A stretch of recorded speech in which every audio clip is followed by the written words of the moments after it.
Рик Джонатан. Рой Дуарте. Сон. Той ще центрира този път. Не лошо подаване! Топката е във вратата. Ивайло Чочев. Песен на Александър Томаш, докато Лудогорец отново излиза напред в резултата. Без съответната реакция от Ивайло Чочев след попадението, той се разписва срещу един от бившите си отбори. Затова много сдържано от Национална България. Великолепно обаче свърши работата си във въздуха Ивайло Чочев и успя да насочи топката при много трудна позиция, неспасяемо за Иван Дилгеров. Вучевич, който беше категоричен, че Яко Петросов продължи да бие дуспите. Рик Джонатан! Гол за Лудогорец! 84-та минута, още един победен гол, който Рик Джонатан е на път да реализира за Лудогорец.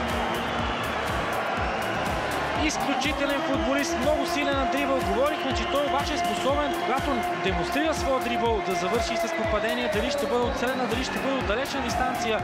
И ако типичното изпълнение на Рик Джонатан е по диагонал с фаут в далечния ъгъл, може би точно това очакваше Мартин Луков и удара по тревата. В близкия го изненада Луков, защото той не успя да реагира на фланга срещу Оливер Камден. Изглежда блокиран Рик Джонатан. В следващите секунди той вече е на стрелкова позиция. Позиция близост до върха. Сега възможност, изстрел 1-0. Сон открива резултата точно в 9-та минута с великолепен изстрел извън наказателното поле и показва, че Лудогорец в никакъв случай не е дошъл тук, за да повтори грешките на отборите, които вече гостуваха на коритото. Ранно попадение за испанеца. И от тук нататък двубоя за Спартак става още по-труден. Предава топката в притежание на Лудогорец. Сега първа възможност пред Руан Крус. Опита се да прехвърли Мартин Величков и с първото си докосване дава нов аванс на Лудогорец в резултата. В 64-та минута мълниеносна контратака на Орлите прави така, че усмивката на лицето на този футболист да е много широка. Мигновен ефект от резервната скамейка за Лудогорец.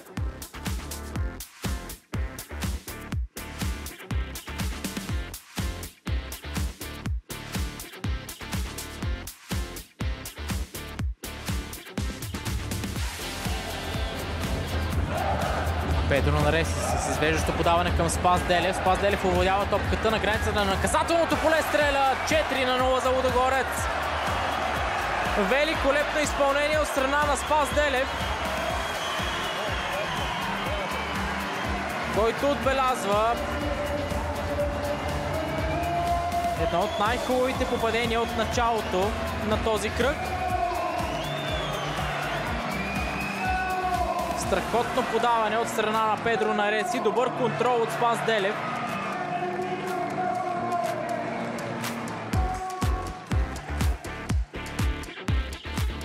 Толкова многоброен, доста гласовит сектор бе в първия половин час на срещата. Сега Лудогорец отнема удар на Ерик Билей. 1-0 в полза на гостите. Грешката и подхлъзването на Георги Костадинов се оказват решаващи в 36-та минута. А ето го момента, в който Ерик Биле вкарва своя първи гол с екипа на Лудогорец. До тук всичко в изнасянето на топката за Левски изглеждаше добро. Георги Костадинов се подхлъзна, а Ерик Биле се нуждаеше от само 2 докосвания, за да даде преднина на Лудогорец. Безпощадно изпълнение от Ерик Биле.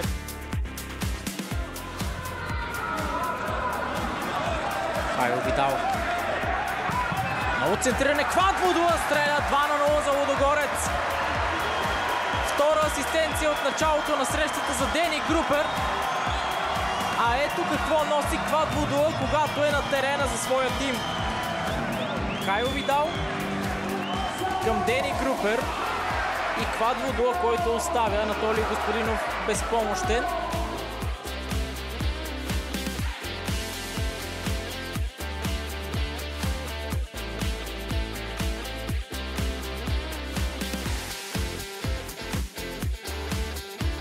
Страхотна техника от Ерик Маркус. Той е наляво към Кайо Видал. Решава да стреля Кайо Видал! 2-0! Великолепно изпълнение от страна на бразилеца и Лудогорец ще спечели този двубой.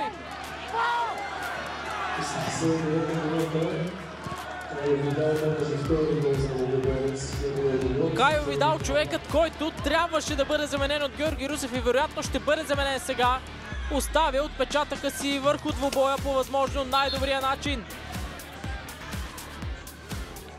Какъв завършващ удар само обаче от Кайо Видал. Много групер. Намира наляво изпълнителя на корнера. Куртуш. Нареси. Хубав изстрел на Нареси. Феноменален гол. 2-0 за Лудогорец, 69-та минута. Един от най-красивите голове на Педро Нареси с екипа на Орлите. Тък му изглеждаше, че Ботев Пловдив се е справил с стандартната ситуация. Пратил е топката извън наказателното поле. Топката пада на кръка на Педро Нареси, който изпълни технически много сложен изстрел.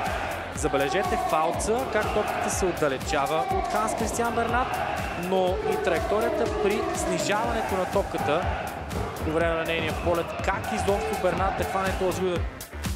Своя вратар, който традиционно за себе си действа изключително хладнокръвно до този момент, в който още веднъж Ивайло Чочев има възможност да шутира от центъра и този път ставаме свидетели на наистина феноменално попадение. Минутата е 77-ма. Ивайло Чочев вкарва гол шедьовър, с който резултата става 2-2. Със сигурност един от най-сериозните кандидати за гол на сезона. Макар и с човек по-малко на терена, Лудогорец принуди Левски да сбърка.